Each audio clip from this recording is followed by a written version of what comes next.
Après l'avoir saisi et jeté en prison, il est mis sous la garde de 4 soldats, chacun avec l'intention de le faire comparaître devant le peuple après la mort. Pierre donc était gardé dans la prison et l'Église ne cessait d'adresser pour lui des prières à Dieu. C'était la 6. La nuit qui précéda les jours où Hérode allait le faire comparaître, Pierre lié des déchets dormait entre des soldats et des sentinelles devant la porte de la prison. 7. Et voici, un ange du Seigneur surgit et des lumières brillant dans la prison.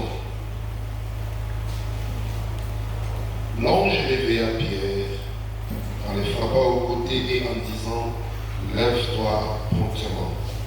Les chaînes tombèrent de ses mains. Que Dieu bénisse sa parole. Amen, amen, amen. Les bien-aimés dans le Seigneur. Awa, les alliés, ils toumaïonnent. Oyo, Satana a télémati dans Poloba d'une manière brusque. Aïe, pendant au bout de sa église. Mais comment Satana a été au bout de sa église? Ils ont dit la serré en bout. Je pense que c'est quelqu'un qui peut expliquer mieux dans le monde pour le dimanche. Ils ont dit dans l'instrument où le diable a utilisé. Amen. Diable par la sorcellerie a beaucoup organisé à moi dans mon corps. Alors nous disons toute une famille. Diable par la sorcellerie a beaucoup de la famille mon proche. Diable par la sorcellerie a beaucoup de la collègue qui m'ont fait à Boussala.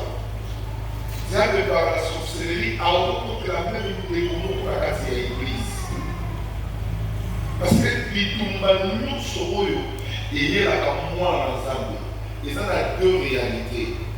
Soit le diable a utilisé la démon, soit utiliser la démon a utilisé la sorcier, soit utiliser la société a utilisé la divinité dans la vie.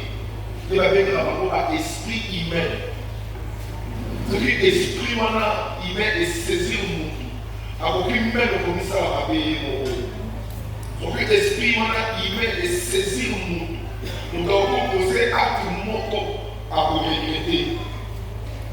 J'ai le privilège que nous péchions dans la prison, que nous péchions dans le criminel qui va condamner à mort, le criminel qui va prisonnier à vie.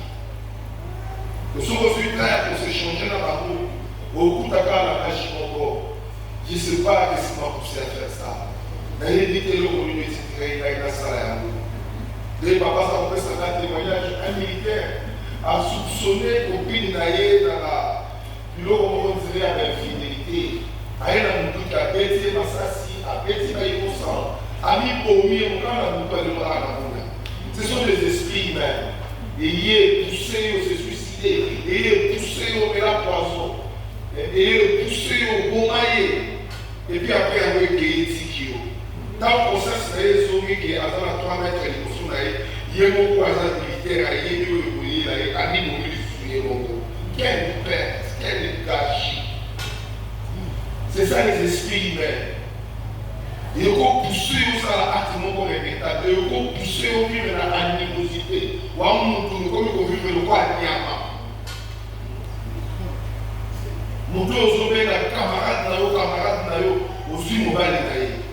Dès qu'on a le cannibale, au comment qui maintenant mobile. Aux même parcelle. Ma couple, la carte a passé au comment il m'a mobile, il y a facile. C'est ça les esprits humains. À la société, nous devons être comme ça, mais il y a c'est ça les esprits humains. Avant de c'est un esprit. Après, ça va actionner pour la démon. C'est ça pour la sorcellerie, des arts et des destructions. Qui nous occupent des arts dans la constitution est télé à la route. Nous avons tous un gars qui a joué à des ponts. Après, il a des ponts, on a fait souvent, on va se faire la mort.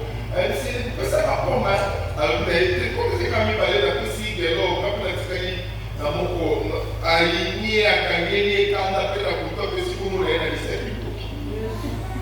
Il connaît à bord. Parce qu'ils savent que depuis, quand la sorcellerie est là, tout est détruit. Dans une même famille, on va la diviser. Moi, la maman a eu propre. A au cours de la vie, il y a des gens qui ont fait ce témoignage, je m'appelle et frère mon tour. Avant que je n'aille pas là, parce que ça y est, c'est ma soeur, c'est ma soeur. Je la connais bien. Je ne peux pas être dit, c'est tellement point là-haut, tellement sourire là-haut. Mais tout ça, c'est un esprit, il y a destruction. Il y a un bébé qui s'en va après, il est guéri. Alléluia. Hérode a été dans la position unique au diable de mon avis. Et ceux qui n'ont pas de dans aussi ça va tourner sur tout. Pourquoi? Ordre de avoir à changer la monter. Poisson qu'après si ordre des à exécuter. C'est comme ça que les à la royaume. Roi a créé une fraction et existe à côté. La seule infraction a appris si ordre d'attaque contre Jacques. Par contre, contre Jacques va condamner, va juger, va décapiter et va capter pour tout la machette. C'est par là que qui nous à la traite brigand. Mondial, quand l'ennemi lui-même se lève, il travaille avec l'esprit des morts. Ça il y a un domaine sur la vie dans l'histoire. Nous tous à ce domaine qui est très important dans la vie. Alléluia. Mais même il y a des postes dans les domaines spirituels. Domaine il y a des domaines financiers et matériels. Diable spirituellement cause à la mort. Ou est incapable à gérer. Ou est incapable à prier personnellement. Ou est incapable à exercer par exercice non spirituel ou pour aider au pays. Parce que le monde entier est dirigé par le surnaturel. Ce sont des hommes et des femmes surnaturels. Des barrières qui sont révélées à l'unité de la scène en monde. Son côté surnaturel était monde des ténèbres et de consamiser là. Et ça n'a pas tout, parce qu'il n'a pas sécuré dans la main, ça n'a pas gagné dans la main, ça n'a pas loge dans la main, ça n'a pas livre dans la main, ça n'a pas orientation pour le bazouaka. Il y a la science occulte. Alors ceux qui ont un naturel, vous en avez vous appelez à vous appelez à loger, vous appelez à regarder, vous avez un et que tu ne vas pas réussir pour s'en sortir. Parce que les gens n'ont pas trop dans la nature pour s'en sortir. Il faut qu'on va dans l'ensemble. Il y en a et il y a dans sa tête à vous faire. Donc pour y avoir il faut qu'on va dans l'ensemble. Pour y avoir il faut qu'on va dans l'ensemble.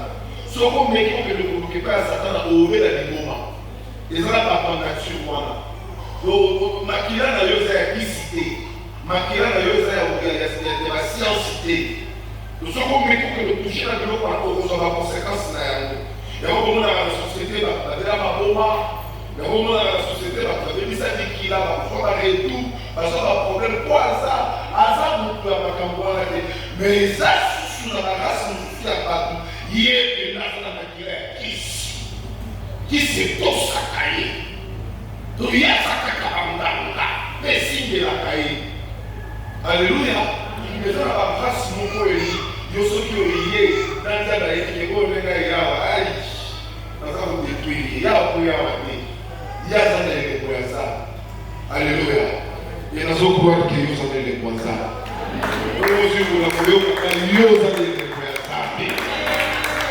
Alléluia.